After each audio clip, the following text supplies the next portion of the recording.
हमारे पास एफआईआर दर्ज हुई, हमारा एक मोबाइल चला गया। बेसिकली वो स्टूडेंट हैं, वो एमबीए कर रहे हैं।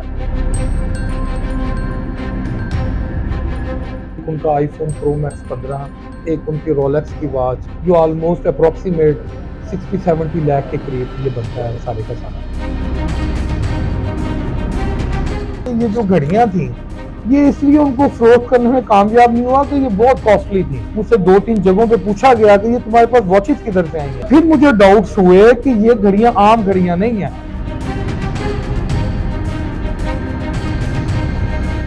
बिस्मिल्लाहिर्रहमानिर्रहीम। मैं हूं वसीम रियाज और आप देख रहे हैं मेरा ऑफिशियल चैनल। काना इन्वेस्टिगेशन पुलिस ने नतब सनी की एक वारदात ट्रेस की। ये वारदात कैसे ट्रेस की गई और इसमें नुकसान कितना हुआ था और कितना बरामद किया गया, इस हवाले से बात करने के लिए इंचार्ज इन्वेस्टिगेशन काना हमारे साथ मौजूद हैं जाहिद सलीम इंस्पेक्टर। इनसे बात करेंगे। सर, बहुत शुक्रिया आपका टाइम देने का। ये नकबजनी की वारदात, कितना नुकसान हुआ था, किसके घर ये वारदात हुई, कैसे हुई और आप मुल्जिमान तक कैसे पहुंचे? ये सर एक हमारे पास एफआईआर दर्ज हुई नकबजनी की कि हमारा एक मोबाइल चला गया और हमारी कुछ और कीमती चीज़ें भी गई हैं, जिसमें घड़ी और इस तरह की कुछ और चीज़ें थी। तो उस पे वर्क शुरू कर दिया।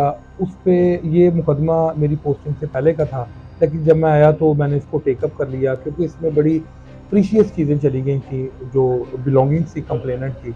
बेसिकली वो स्टूडेंट हैं, वो एमबीए कर रहे हैं, स्टूडेंट हैं, लिया बखर के वो रहने वाले हैं और इधर हमारे पास ख़याबान अमीन में उनका घर है, उनका फ्लैट है जहाँ वो रहते हैं। तो वो बताते हैं कि एक उनका आईफोन प्रो मैक्स 15, एक उनकी रोलेक्स की वॉच, एक उनकी हॉबलट की वॉच, एक उनकी जिम स्टार और एक उनकी जो फॉक्स जो ऑलमोस्ट अप्रॉक्सीमेट 60-70 लाख के करीब ये बनता है सारे का सारा।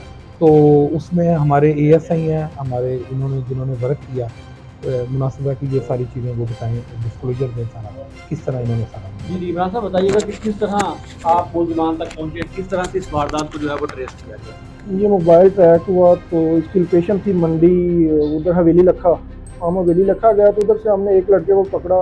उसने कहा कि मैंने दूसरे से लिया है, दूसरे ने कहा कि मैंने तीसरे से लिया है। इस तरह हम चौथे बंदे को आके हमने पकड़ा जो असल चोर था। उसका नाम था अदनान।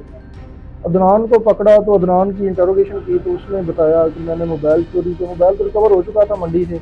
फिर हमने उसके बाद एक सैमसंग का मोबाइल उससे रिकवर किया, फिर घड़ियाँ रिकवर की, रोलेक्स, जोए फॉक्स और एबलट, जिम स्टार की, और एक उनकी स्त्री थी। जो टोटली चीज़ें थी वो हमने फिर उससे रिकवर कर ली। ये बताइएगा टोटल कितने मुल्जिमान इसमें आपने गिरफ्तार किया और जो जिन्होंने सामान जो वहाँ से चोरी किया था वो कहाँ रखा हुआ? वो मुल्जमान नहीं थे, मोबाइल इसने चोरी किया और साथ डिब्बा भी चोरी कर लिया। और जब डिब्बा होता है तो बंदे के जहन में नहीं आता कि ये मोबाइल चोरी का है। इसने एक बंदे को सेल किया, उसने आगे सेल कर दिया, फिर तीसरे चौथे बंदे के पास मोबाइल था। जब ट्रैक हुआ तो हमने इस तरह वो 1 2 3 4 को पकड़ा तो फिर असल बंदे के पास आए। तो इसने फिर जब इंटरोगेशन की तो इसने बताया कि मैंने डब्बे समेत ही मोबाइल चोरी किया।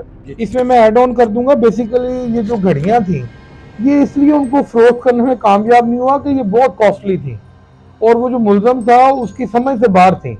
वो 2-3 आउटलेट वालों के पास गया कि ये रोलेक्स और ये वो रोलेक्स जो है वो 2.2 मिलियन की वॉच है। ये भी थोड़ा सा पुराना मॉडल है, अभी जो लेटेस्ट मॉडल है वो तो तकरीबन आप कह लें कि 12-15 मिलियन के करीब है। और जो हॉबलॉट है वो 1.7 मिलियन की है, जो फॉक्स है वो 0.9 मिलियन की है और जो जिम स्टार है वो 2.7 मिलियन की है। ये बड़ी कॉस्टली घड़ी है। अभी इनके जो लेटेस्ट वर्जन है वो तो बहुत महंगे हैं, ये थोड़ा सा पुराने हैं। तो वो उसको समझ नहीं आ रहा था। वो 2-3 जब हमने उससे पूछा कि तुमने ये वॉच ये क्यों नहीं फरोख्त की, तो उसने बताया कि मैंने 2-3 दफा ट्राई किया लाहौर में। मुझसे 2-3 जगहों पे पूछा गया कि ये तुम्हारे पास वॉचेस किधर से आई हैं। तो अंदाजा था कि इसकी कीमत? उसको बिल्कुल अंदाजा नहीं था। उसको अगर अंदाजा होता तो ये उसको उस तरह करता। वो जब 2-3 आउटलेट पे गया वो कहता है कि मुझसे उन्होंने यही सवाल किया कि ये वॉचेस तुम्हारे पास कहां से आई हैं, हमारी हालत तो इस तरह की नहीं है। कहता है फिर मुझे डाउट्स हुए कि ये घड़ियां आम घड़ियां नहीं है।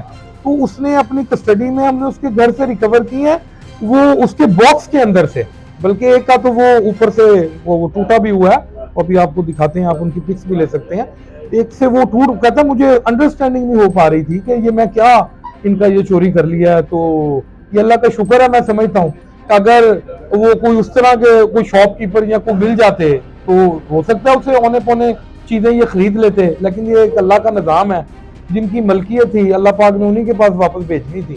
तो इस तरह फिर हम इसमें अल्लाह ने हमें कामयाबी दी और चीज़ें सेफ हो गई। मोबाइल जो गया था वो ज़ाहिर है एक रूटीन में जिस तरह बिक जाता है उस तरह बिकता बिकता वो फिर एट द एंड हम कामयाब हो गए, उसको रिकवर कर लिया और ये बाकी चीज़ें फिर हमने सारी बिलोंगिंग रिकवर कर ली। बहुत शुक्रिया। इंचार्ज इन्वेस्टिगेशन तफसीलन हमें बता रहे थे कि नकबजनी की ये वारदात किस तरह ट्रेस हुई और कीमती घड़ियाँ किस तरह पुलिस ने बरामद की। आपको भी हमने तफसीलन बताया। ऐसी मजीद स्टोरियाँ देखने के लिए मेरे इस चैनल को सब्सक्राइब कर दें, लाइक कर दें ताकि आने वाली स्टोरियाँ आपको